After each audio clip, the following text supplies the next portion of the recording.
Good morning, Dipolog. Ayan, papunta kami ng Dipolog. Kukunin namin yung in-order na lechon sa lechonan sa Dipolog. Ano ngayon? December 3. Maaga kaming umalis ng Manukan, 6:30. Ayun, nandito na kami sa Dipolog. Ayun, malaki itong pwesto ng lechonan, no? Ayun, no? Ayan yung kalsada. Ito yung entrance niya. Oh, ganyan lang. Dami. Lechon King ang tawag dito sa lugar na to.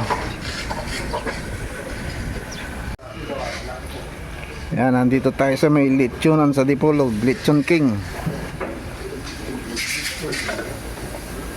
Dami, oh. Ang baboy. Yung isa piniprepare na yung isa, oh.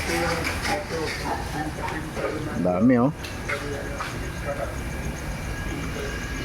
Ayan pa yung pwesto maglilitsyon. Ito nakasalang 3. Marami silang lulutuin. Tingnan nyo to. Ayan, nakaprepare na, oh. Oh, ganyan paggawa ng litsyon. Yan ang kusina nila. Dami.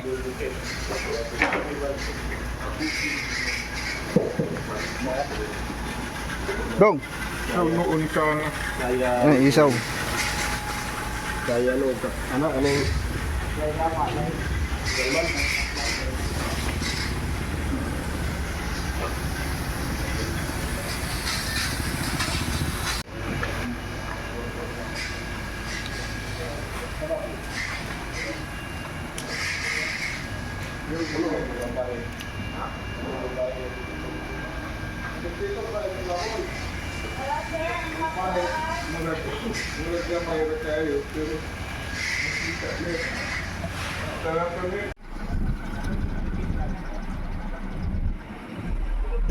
Ito pala ang Peaceport ng Dipolog.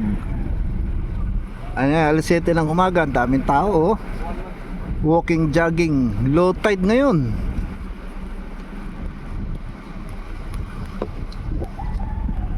Yun, doon ang Manukan.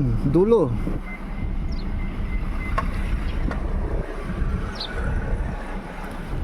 Oh, yan. Ito yung boulevard nung kasagsagan ng mga bagyo. Lumubog to kasi grabe yung high tide. Yung sea level tsaka dito sa kalsada, dito sa boulevard, nag-level yan. Dito sa kalsada, mga 3 feet ang lalim ng tubig. Kaya kung nandun ka sa dagat, siguro mga 10 feet yan. Malalim. Pero ngayon kasi tapos na, January na ngayon, tapos na ang bagyo, wala na. Umpisa na ng init. Kaya ang low tide, oh. Ayun yung mga tao nandun, oh, sa malayo.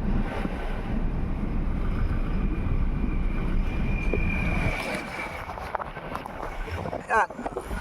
Masarap mamasyal dito. Pag umaga, ayun yung mga fishing boat, oh. Yun. Malamig dito sa Dipolog.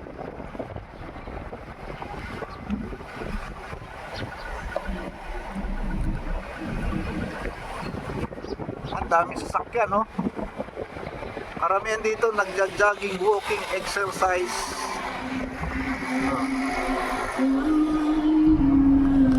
Pandesal, malunggay. Oh, mga Abubakar, oh. Tatayo ng negosyo.